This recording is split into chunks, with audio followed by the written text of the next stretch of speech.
नमस्कार, आप देख रहे हैं आरजे रमझाझर और मैं हूं पुखराज सिंह। मुंगेली जिला के पथरिया ब्लॉक अंतर्गत आने वाले शासकीय प्राथमिक शाला रामबोड़ में बुधवार को स्मार्ट शाला का उद्घाटन एवं मातृ सम्मेलन का आयोजन किया गया। कार्यक्रम के मुख्य अतिथि ग्राम पंचायत के सरपंच रामेश्वर मेहर एवं अध्यक्षता शाला प्रबंधक समिति के अध्यक्ष एवं पंच श्रीमती सुनीता आडिल ने किया। कार्यक्रम का विधिवत शुभारंभ मां सरस्वती की प्रतिमा में पूजा अर्चना एवं माल्यार्पण पश्चात किया गया। तत्पश्चात स्मार्ट शाला का उद्घाटन रिबन काटकर एवं स्मार्ट टीवी चालू करके शिक्षाप्रद कहानी एवं नाटक दिखाकर किया गया। कार्यक्रम को सरपंच एवं संकुल केंद्र अंडा के संकुल समन्वयक टंडन जी, पालक गंगा प्रसाद कौशिक, शिक्षक श्याम सुंदर कंवर एवं पंचों ने संबोधित किया। सभी उपस्थित अतिथियों ने स्मार्ट क्लास के निर्माण में शाला के विशेष साज सज्जा तथा चित्रांकन में सभी शिक्षकों की सराहना की।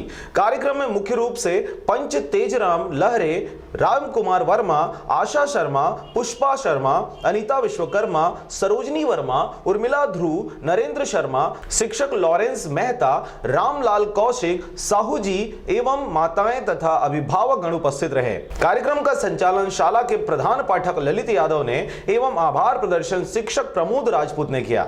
सरगांव से राजकुमार यादव के साथ नारायण बंजारे की रिपोर्ट, आरजे रमझाझर।